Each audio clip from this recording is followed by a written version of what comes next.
வணக்கம்மா சாந்தா அம்மா. இன்னைக்கு காலையில் நீங்கள் ஒரு கொழக்கட்டை ரொம்ப சத்தானதாக ரொம்ப நல்லா பண்ணியிருந்தீங்க. அரிசி மாவு கொழக்கட்டை. அது எப்படி பண்ணினீங்க? நீங்கள் நிறைய ஒரு 30 பண்ணினீங்க. நாங்கள் எல்லாரும் சாப்பிட்டு இவ்வளோதான் பாக்கி இருக்குது. கொஞ்சம் மாவு இருக்குது. இந்த மாவு என்ன பொடி அரிசி மாவா இல்லை என்ன பண்ணுவீங்க? மாவு இட்லி அரிசி நம்ம புழுங்கல் அரிசியில் செய்யக்கூடாது. இட்லி அரிசின்னு தனியாக இருக்குதுல, அதை நல்லா 2 கப்பு, ஒரு எப்படி சொல்றது, ஒரு 2 கப்பு அரிசி, 2 கப்பு அரிசி. அதை நல்லா காலையிலே ஊற வச்சுட்டு ஒரு 6 மணி நேரம் ஊற வைக்கணும். 7 மணி நேரம் ஊற வச்சுட்டு சாயந்தரம் ஒரு 3 மணிக்கு 4 மணிக்கு அரைக்கலாம். சாயந்தரத்துல காலையில ஊற வச்சோம்னா ஒரு 6 மணிக்கு, சாயந்தரம் கூட அரைக்கலாம். நம்ம ராத்திரி ஊற வச்சோம்னா ஒரு 10 மணிக்கு ஊற வச்சோம்னா காலையில ரொம்ப சீக்கிரம் அரைச்சிடணும். ஆமா, இப்ப நம்ம ஒரு 7 மணி நேரம் கணக்கு.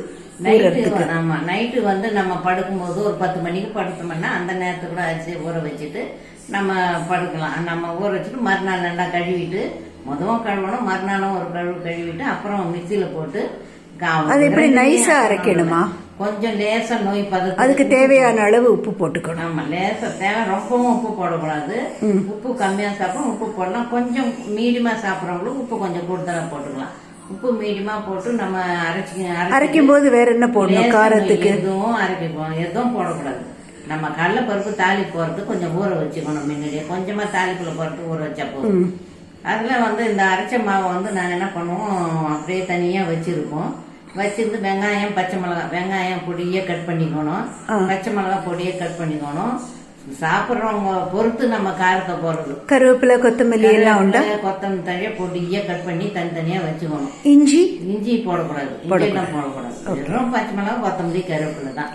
அதை நம்ம எப்படி சொன்னா, வானல்ல வச்சு கொஞ்சம் எண்ணெய் ஊற்றி கடுகு, உளுத்தம்பருப்பு, கடலைப்பருப்பு ஊற வச்சுது அதெல்லாம் தாளிச்சு நல்லா வடிகட்டிட்டு அந்த தாளிப்புல போட்டு நல்லா கொஞ்சம் பொன்னிறமா வரும்போது இப்ப நம்ம வெங்காயம், பச்சை மிளகாய், கருவேப்பிலை பொடியை கட் பண்ணதெல்லாம் போட்டு வதக்கணும். வதங்கின பிறகு லேசா நான் வெங்காயம் வதக்கும் போது கொஞ்சம் உப்பு போடுவேன். அதுல கொஞ்சம் அப்பதான் சேரும் இந்த இதோட. அது அதுலயும் கொஞ்சம் உப்பு சேர்ப்பேன். எப்பயுமே எல்லா காய்கறி எந்த பொரியல் செஞ்சாலும் சரி, எல்லாத்தையுமே வெங்காயத்துல கொஞ்சம் உப்பு போடுவேன் நான். அப்புறம் அது எல்லாம் கொஞ்சம் பொன்னிறமா வதங்கின பிறகு அரைச்ச மாவை நல்லா கொட்டி கிண்டணும். அதுலயே ஊத்தி கிண்டணும். அரைச்ச மாவை ஒரு இதார மாதிரி ரொம்ப பிடிக்கிற பதத்துக்கு வர மாதிரி உண்டை பிடிக்கணும், கொழுக்கட்டை பிடிக்கணும்னாக்கா பிடிப்பும் வரணும். அதே சமயம் அந்த தண்ணி எல்லாம் அந்த சூடுல இழுத்துக்கும். அப்படியே கொஞ்சம் தண்ணி இருந்தாலும் கட்டி பதம் வந்துடும். போட்டு பதங்கணும். ஏன்னா வெங்காயம் சரியான பதத்துல கிண்டணும். அதை தனியா அந்த வானல்லையே வச்சு கிண்டி இருந்து டக்குன்னு நீ பண்ண ரொம்ப சிம்மிலே வச்சுதான் கிண்டணும். தீயெல்லாம் நம்ம தூக்கல வச்சோம்னா அடி வெட்டிடும், வீணாயிடும். நம்ம சிம்மிலே வச்சுக்கணும்னா அந்த தண்ணியால தான் கட்டி பார்த்து தானா வந்துடும். அது சும்மா ஒரு 5 நிமிஷம் கிண்ணா போதும், அது தன்னால கட்டி பார்த்து வந்துடும். அப்புறம் நம்ம மறுபடியும் அதை கொஞ்சம் ஆற வைக்கணும் இல்லையா? ஆற வைக்கணும் இல்லை, நமக்கு உடனே வச்சு நம்ம செஞ்சிடலாம். உடனே வச்சு அது எப்படி இட்லி மாதிரி அவிக்கணுமா? குண்டாலையும் வச்சு அவிக்கலாம். இல்லையா, வானல்ல 2 தட்டு வச்சு அடியில ஸ்டாண்டு அடியில கொஞ்சம் தண்ணி ஊற்றி ஸ்டாண்டு வச்சு அதுக்கு மேல தட்டை வச்சு தட்டு மேல ஒரு துணி போடணும். அதுதான் இந்த கிராமத்துல எல்லாம் துணி போட்டு இட்லி வைப்பாங்களே, அந்த மாதிரி துணி போட்டு வேக வச்சா அதோட ருச்சியே தனியும் போடணும். அதே சமயம் நல்லா அடிக்கிட்டு நம்ம உண்டைங்கெல்லாம் அடுக்கின பிறகு மேலையும் ஆவி தண்ணி படாத அளவுக்கு மேலையும் மூடணும். ஓகே, மேல மூடி நம்ம மூடி வச்சுட்டோம்னா 1/4 மணி நேரத்துல வெந்துடும். கொதிக்கிற தண்ணி சிம்ல வச்சு மறந்துட்டோம். தேங்காய் பொன்னேரமா வதக்கி, இந்த வெங்காயம் எல்லாம் வதக்கும் போது அதுல வதக்க கூடாது. தனியா வானல் வச்சு அதை தனியா வதக்கி எடுத்து வச்சுக்கணும். அது வெங்காயம் அதெல்லாம் வதக்கும் போது இந்த மாவு கொட்டி ஒரு எல்லாம் கெட்டுறோம்ல, கொட்டி ஒரு கிண்டி அப்படியே எல்லாம் பிசைஞ்சிட்டு நம்ம உண்டை பிடிக்கலாம். உண்டை பிடிச்சி நம்ம உடனே செய்ய வேண்டியதான். 1/4 மணி நேரத்துல வெந்துருதுனாக்கா அது சிம்ல வேகணும். சிம்ல வேக வைக்கணும். சிம்ல இல்ல, தீயை ஏற்றி தண்ணியை சூடு ஏற்றணும்.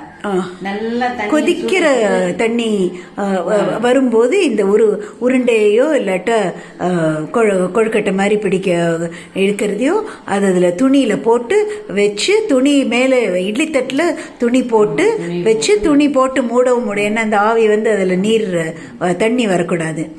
ஒரு சிம்ல 15 நிமிஷம் அது வேகணும்.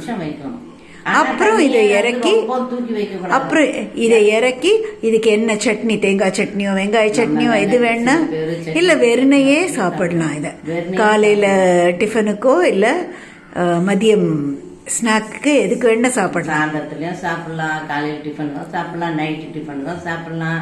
எல்லாம் நம்மளோட விருப்பம் தான். நமக்கு இது எனக்கு ஏன் உங்களோட இது கேட்கணும்னு ரொம்ப ஆசையா இருக்கு. நீங்க சமைக்கிறதுல நீங்க ஜாஸ்தி எண்ணெய், அது இதுக்கு தாளிக்கிறதுக்கு மட்டும்தான் எண்ணெய் நமக்கு.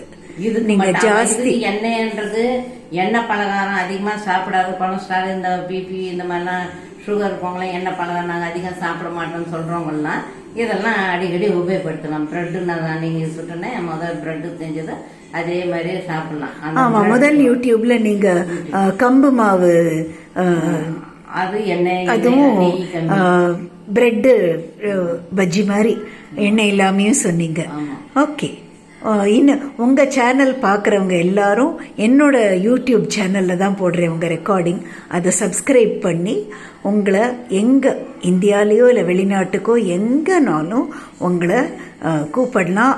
பார்க்குறவங்க பகிரலாம். நான் சும்மா எனக்கு சமையல் வராது. இங்கிலீஷில் நீங்கள் சொல்கிற என்னெல்லாம் போடணுங்கிறது என்ன மெத்தடை அதை மட்டும்தான் அதில் போடுறேன்.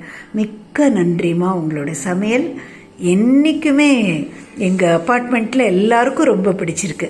தேங்க்ஸ்மா.